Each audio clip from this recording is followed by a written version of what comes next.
Hello, good morning.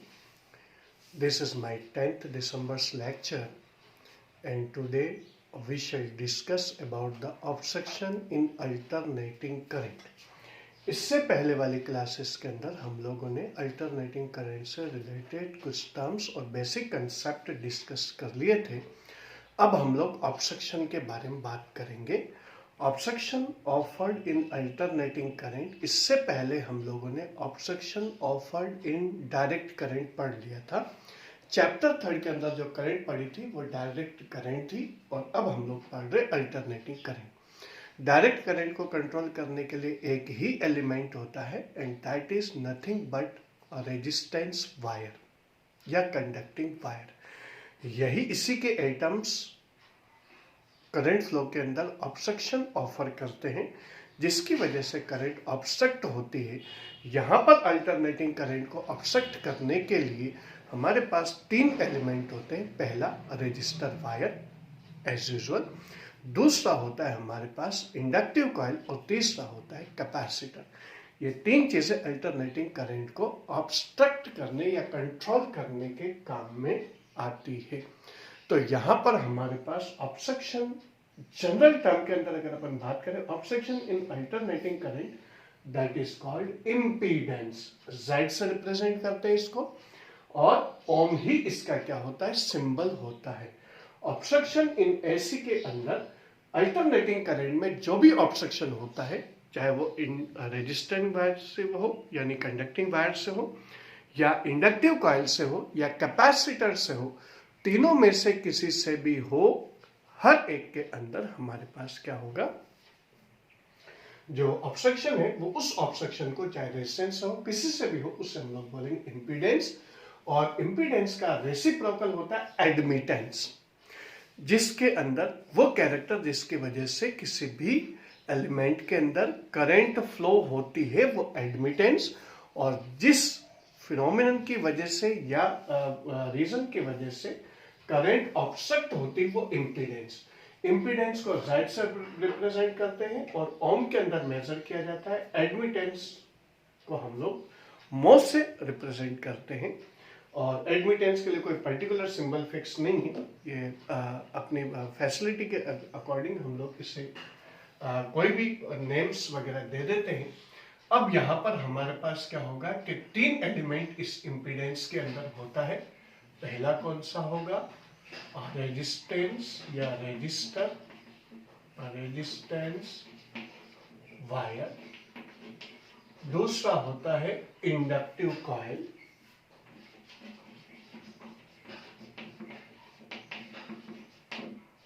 और तीसरा होता है कैपेसिटर.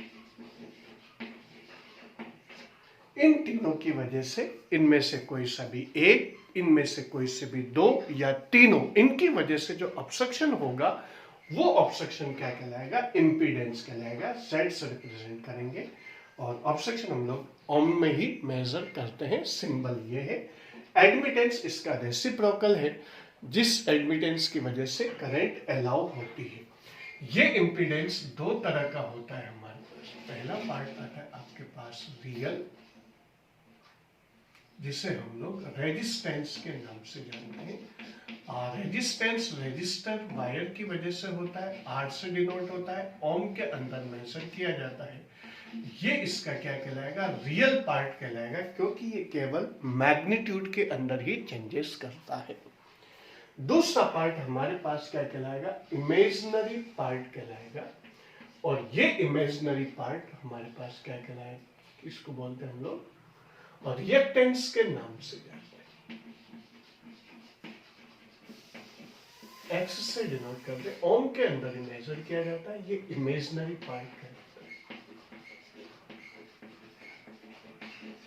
इमेजिनरी पार्ट क्यों बोला जाता है इसको, क्योंकि यहां पर रेजिस्टेंस वायर की वजह से अल्टरनेटिंग करंट का या EMF का केवल और केवल मैग्नीट्यूड चेंज होता है. उनके बीच का जो फेज एंगल है वो फेज एंगल में किसी भी तरह का कोई चेंजेस नहीं होता. फेज एंगल ही डिसाइड करता है, या फेज डिफरेंस जो होता है वही डिसाइड करता है कि पहले EMF प्रोड्यूस होगा या करंट प्रोड्यूस होगा, कितनी देर पहले होगा, किस कंडीशन में होगा. वो सारी की सारी चीजें, तो ये जो रेजिस्टेंस वायर है उनके फेज डिफरेंस या फेज एंगल को बिल्कुल भी इफेक्टेड नहीं करता है। जबकि जो रिएक्टेंस है वो रिएक्टेंस क्या करता है, मैग्नीट्यूड के साथ साथ फेज एंगल या फेज डिफरेंस को भी क्या कर देता है, इफेक्टेड कर देता है। अगर दोनों साथ साथ हो तो रिएक्टेंस की वजह से क्या हो सकता है, रिएक्टेंस की वजह से इसका फेज एंगल यानी करंट आगे हो सकती है, ईएमएफ पीछे हो सकता है, या ईएमएफ आगे हो सकता है, करंट पीछे हो सकती है। ये दोनों चीजें इमेजिनरी पार्ट के अंदर होती है। ये किसकी वजह से होता है, ये आपके पास कंडक्टिंग वायर या रजिस्टर की वजह से होता है। कंडक्टिंग वायर या रेजिस्टेंस की वजह से होता है। ये होगा आपके पास इंडक्टिव कॉइल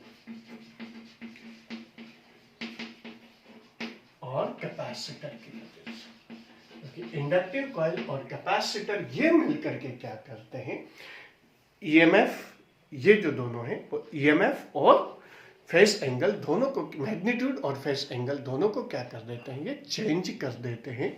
ये इमेजिनरी पार्ट कहलाता है इम्पीडेंस का, ये रियल पार्ट कहलाता है इम्पीडेंस का। ये कंडक्टिंग वायर रेजिस्टर की वजह से होता है, ये आपके पास कैपेसिटर की वजह से होता है, और इसकी जो रिएक्टेंस है, रिएक्टेंस का ससेप्टेंस इसका रेसिप्रोकल होगा, और इससे हम लोग किसमें मेजर करते हैं, मो के अंदर मेजर करते हैं। इंडक्टिव कॉइल या कैपेसिटर होगा तो उसकी वजह से रिएक्टेंस प्रोड्यूस होगा या ससेप्टेंस हम लोग बोलते हैं इसको। अब इसके भी क्या होते हैं, दो पार्ट हम लोगों के सामने आते हैं। पहला पार्ट कौन सा होगा, जिसके अंदर हम लोग बोलेंगे इंडक्टिव रिएक्टेंस।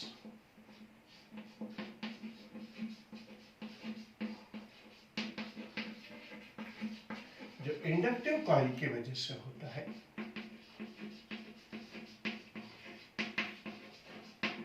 इसे हम लोग XL से डिनोट करेंगे।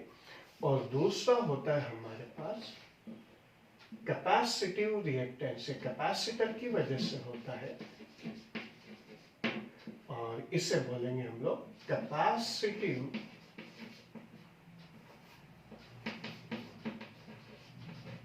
रिएक्टेंस। इसे हम लोग X से डिनोट करते हैं। ये होता है आपके पास इंडक्टिव ससेप्टेंस,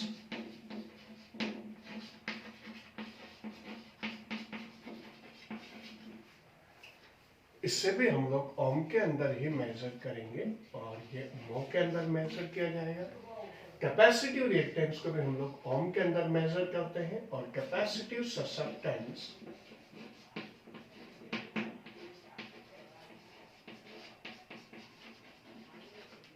को हम लोग मो के अंदर मेजर करते हैं। तो ये इंडक्टिव कॉइल और ये कैपेसिटर की वजह से होता है। इसके अंदर तो ईएमएफ और करंट, रियल जो पार्ट आएगा उस रियल पार्ट के अंदर तो करंट और ईएमएफ दोनों किस में रहते हैं, सेम फेज में रहते हैं। अगर दोनों शुरू से सेम फेज के अंदर है और आपके पास इसके अंदर क्या रहेगा, सेम फेज के अंदर ही रहेगा। इसका जो रेसिप्रोकल होता है रेजिस्टेंस का, उससे हम लोग किस नाम से जानते हैं, कंडक्टेंस के नाम से, जी से डिनोट कर देते हैं। मो के अंदर मेजर किया जाता है इसको, और इसके अंदर क्या होगा आपके पास, R से डिनोट करते हैं इसको, और R is equal to Z is equal to R आएगा, Z इम्पीडेंस, और ये यहाँ पर R आएगा, और EMF अपॉन रेजिस्टेंस से हम लोग डिवाइड कर, करंट से जब हम लोग डिवाइड करते हैं पीक वैल्यू से, तो हमारे पास इसकी वैल्यू आ जाएगी। Z is equal to R is equal to E0 I0। यहाँ पर हमारे पास क्या होगा, इसे हम लोग 0 डिनोट करते हैं। ये फेज डिफरेंस को शो करेगा, यानी कि करंट और ईएमएफ दोनों किस में रहेंगे, current and EMF are in same phase. Same phase का मतलब, इससे पहले वाली क्लास के अंदर मैंने आप लोगों को बताया था, सेम फेज का मतलब ये है दोनों ईएमएफ और करंट साथ साथ प्रोड्यूस होंगे, साथ साथ मैक्सिमम वैल्यू ऑब्टेन करेंगे, साथ साथ वापस से 0 होगा, हाफ साइकिल कंप्लीट होगी, डायरेक्शन रिवर्स होगा, फिर साथ साथ मैक्सिमम वैल्यू ऑब्टेन करेंगे, साथ साथ अपने साइकिल को क्या कर लेंगे, कंप्लीट कर लेंगे। तो करंट और ईएमएफ दोनों क्या रहेंगे, सेम फेज के अंदर रहेंगे। अगर हम लोग ग्राफिकली इसे रिप्रेजेंट करना चाहते हैं तो ग्राफिकल रिप्रेजेंटेशन के अंदर हमारे पास क्या आएगा, ये आपके पास हो गया ईएमएफ, जिसे हम लोग E is equal to E0 sine omega T से डिनोट करते हैं। और करंट की वैल्यू भी साथ साथ प्रोड्यूस, साथ साथ मैक्सिमम वैल्यू, साथ साथ साइकिल कंप्लीट, हाफ साइकिल, और फिर साथ साथ ही क्या होगा, साइकिल भी कंप्लीट हो जाती है। ये चीज कहलाएगी आपके पास I is equal to I0 sine omega T, दोनों का फेज डिफरेंस 0। इस रेजिस्टेंस वायर की वजह से हमारे इसके अंदर ईएमएफ और करंट में किसी भी तरह का कोई फेज डिफरेंस प्रोड्यूस नहीं होता है। तो ये रेजिस्टेंस आज आपके पास इसके अंदर आएगा, ओम के अंदर मेजर, और इसे एंगल 0 से डिनोट करते हैं, फेज डिफरेंस को शो करेगा। Phase difference 0 means both are in same phase, both are in same phase means EMF और करंट दोनों क्या होंगे, साथ साथ प्रोड्यूस, साथ साथ मैक्सिमम, साथ साथ हाफ साइकिल कंप्लीट, साथ साथ डायरेक्शन रिवर्स होगी, मैक्सिमम वैल्यू ऑब्टेन होगी, और फिर साथ साथ ही इनकी क्या होगी, साइकिल कंप्लीट हो जाती है। तो ये ग्राफिकल रिप्रेजेंटेशन भी हमारे पास इसके अंदर आता है। फ्रीक्वेंसी के साथ इसका कोई वेरिएशन रेजिस्टेंस का नहीं होता, फ्रीक्वेंसी में का ऊपर इसके कोई डिपेंडेंस नहीं होती है, रेजिस्टेंस की वैल्यू कांस्टेंट बनी रहेगी विद फ्रीक्वेंसी। अगर हम लोग R और इसके अंदर फ्रीक्वेंसी के बीच में अगर मान लो हम लोग कर्व प्लॉट करें, it will obtain a parallel to frequency, frequency में चेंजेस का और रेजिस्टेंस की वैल्यू पर कोई इफेक्ट नहीं पड़ेगा। ये हमारे पास रियल पार्ट और आ गया। दूसरा, इंडक्टिव कॉइल की वजह से जो ऑब्स्ट्रक्शन आएगा उसे हम लोग इंडक्टिव रिएक्टेंस के नाम से जानते हैं। इसका reciprocal inductive susceptance, inductive coil के वजह से जो ऑब्स्ट्रक्शन आएगा उसे इंडक्टिव रिएक्टेंस, और इंडक्टिव कॉइल की वजह से जो करंट उसके अंदर इंडक्टिव कॉइल में अलाउ होगा उसे हम लोग इंडक्टिव ससेप्टेंस के नाम से जानते हैं। यहां पर भी क्या होगा आपके पास कि इसके अंदर वही Z इज इक्वल टू हम लोग लिखेंगे XL इज इक्वल टू हमारे पास आ जाएगा E0 अपॉन I0, और इसकी वैल्यू आपके पास आएगी ओमेगा L, जहां पर ओमेगा एंगुलर फ्रीक्वेंसी है और L इसकी क्या है, सेल्फ इंडक्टेंस है कॉइल का। जो भी कॉइल हम लोग यूज कर रहे हैं उसका सेल्फ इंडक्टेंस है, और इसकी वैल्यू आपके पास कितनी आ जाएगी, प्लस 90 आ जाएगी, यानी ईएमएफ आपके पास π/2 इसके अंदर आपके पास आएगा, और ओम के अंदर मेजर किया जाएगा। इसके अंदर EMF is ahead from current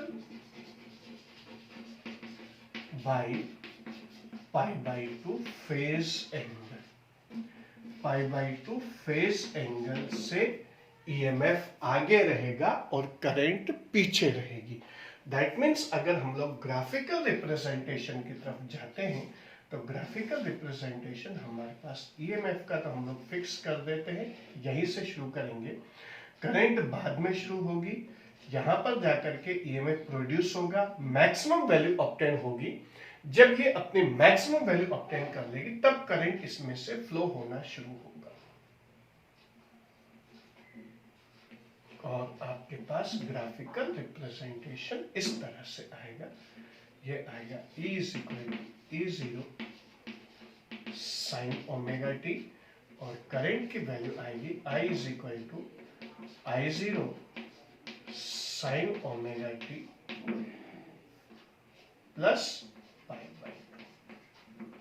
EMF आगे और करंट इसके अंदर क्या रहेगा, पीछे रहेगा। यहाँ पर आपके पास करंट बाद में प्रोड्यूस होगा, तो यहाँ पर आपके पास क्या जाएगा, -π/2 प्लस π/2, इसके अंदर वैल्यू आपके पास आ जाएगी।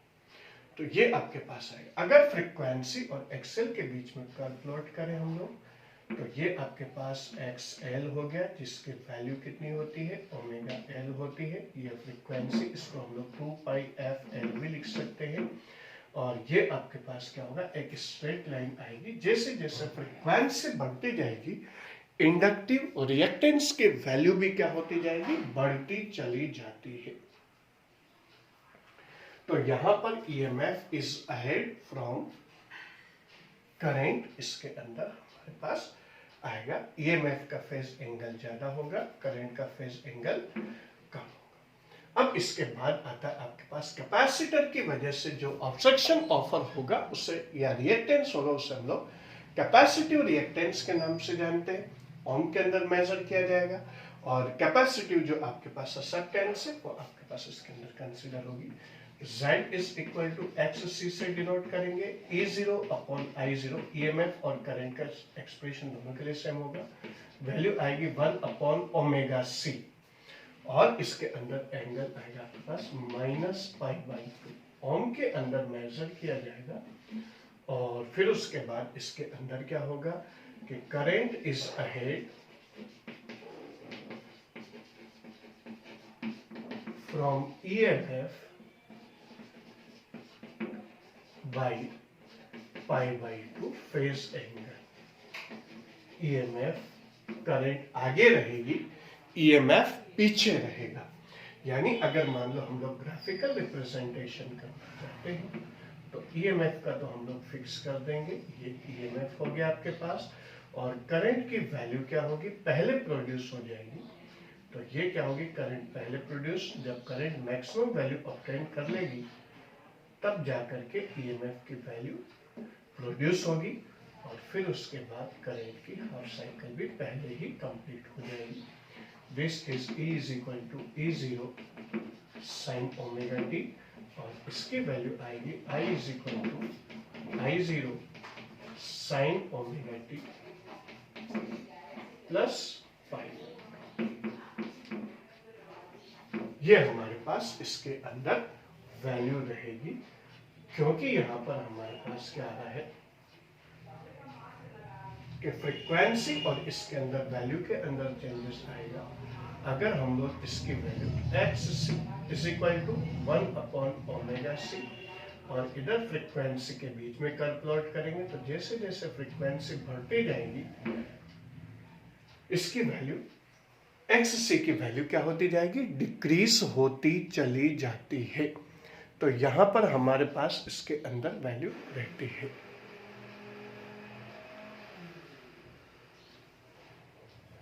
तो ये चीज हमारे पास इसके अंदर रहेगी, और यही हमारे पास ऑब्स्ट्रक्शन इन करंट वैल्यू आ गई है।